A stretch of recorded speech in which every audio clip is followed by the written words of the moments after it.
This is a Dark Illumination Report Extra with RJ Womack. Hey everybody, Brother Nero here, and this is the latest episode of the Dark Illumination Report podcast, the podcast where we try to help people on their devotional path to worshiping Satan. On today's episode, I'm going to be talking a little bit about some questions that people have for me. Some people have made the argument that because I've chosen not to use the term left hand or right hand path, that I've somehow become pagan.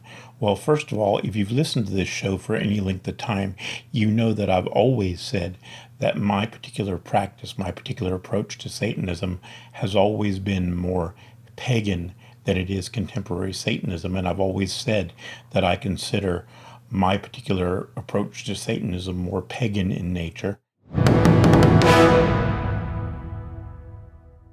Hey folks, I'm adding a new feature to the podcast called Nero's Notes, and I'll be adding these little inserts or audio inserts into the podcast whenever I have historical notes or additional information that I want to provide to you that I either left out because I didn't remember it at the time of the recording, or that I want to add in at a later date once I find some information or remember information that I think is relevant to the subject.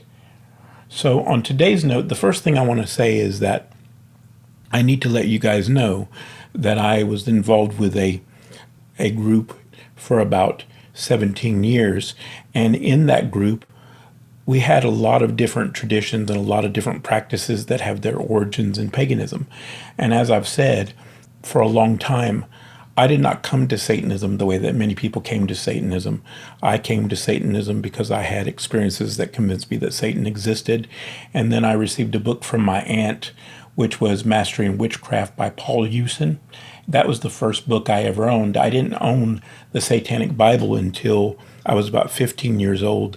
And even then, I just read the Satanic Bible and kind of agreed with some of LaVey's philosophies and applied those philosophies that I felt were satanic to my life, and didn't really do the rituals from the Satanic Bible until I was 20.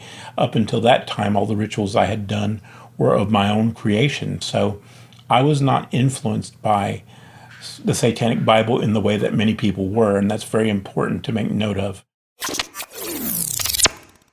But that is not to say that my cosmology has changed just because I choose not to use the term Satanism or the terms left hand or right hand path, or focus on the idea of magic being black or white, does not mean my cosmology has changed. My cosmology and my particular theology has not changed at all. All I'm doing really is taking a unique approach or a different approach to connecting with the gods and using different techniques for my devotional practice. And that's all I'm doing. My beliefs haven't changed, but a lot of people think that if you don't follow this strict system of being enamored with ceremonial magic or the texts like Goetia, that you're somehow not a Satanist. I want to make an important point here about the Goetia and other texts that were created that are influenced by the Goetia. The Goetia is dated back to the 16th century, and some people have suggested, or some sources have suggested, it goes back approximately 2 centuries before that. The earliest record of the Goetia I've seen is from 1601, and if you go back almost 2 centuries, as early as 1440 or something like that, you have to understand that what that tells us is, first of all, nobody knows who created the Goetia, and nobody knows the real origins of it. These are just speculation. They know that the first print of it, or at least as far as they can tell, is about 1601. So the important thing to know about that is that the average person at this time, the average common person, was not literate. In fact, according to some websites, the literacy rate of about 1640 was about 30% for men and even less for women. So this idea that these grimoires were written by people who were just common people practicing witchcraft is not true. The likelihood is that they were created by people who were members of the Catholic Church, either priesthood or the monks. If anything, I'm going back to pre-Christian techniques. I'm using things like rune magic and other techniques along with traditional witchcraft that predate Christianity and have nothing to do with Christianity, whereas most of the things in contemporary Satanism are steeped in Christian beliefs and Christian mysticism, including Goetia, including all the magical texts from the Middle Ages, including the sigils themselves. They were created by people who neither worshipped nor respected Satan. So for all the satanic purists who say, well, if you use pagan techniques, you're not a Satanist, that's foolish, because the magical text that you follow and all the sigils that you post up on Facebook don't have their origins in Satanism. They were all drawn and created by people that didn't believe nor respected the infernal entities. So it's ridiculous for you to think of yourself as purist. The reason that many Satanists hate paganism is because the only understanding they have of paganism is the neo-pagan version.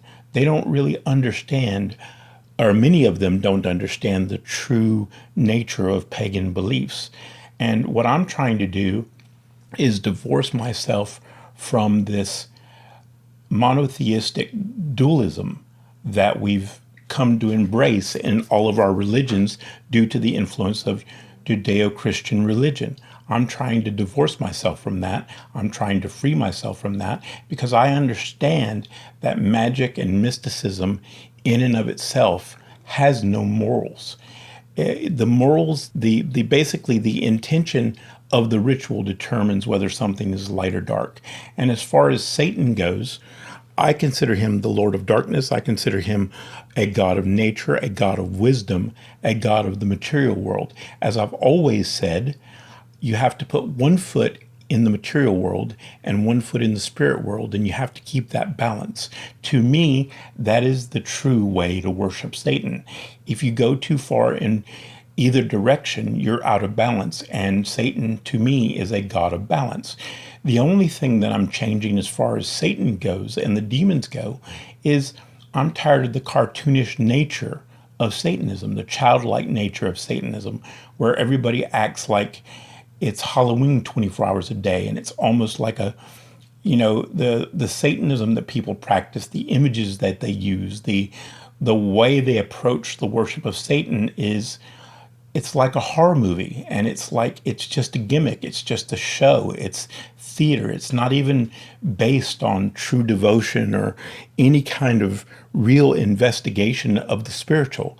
I want to be around adults. I don't want to be around adults that act like children. And for that reason, people think that I've somehow abandoned Satanism. I haven't abandoned Satan. I haven't abandoned the demons. I dedicated myself to Satan when I was 12 years old. I've been a Satanist since I was 12 years old, and my pact was eternal. So I don't know where these people get this idea that if I'm practicing older pre-Christian ritual techniques to try to connect with Satan, that I'm somehow turning my back on Satan. I'm just turning my back on the current system that popularizes or makes up contemporary Satanism. Thank you for listening to the Dark Illumination Report podcast. For the latest news headlines, show information, and more, go to rjwomack.com. That's rjwomack.com.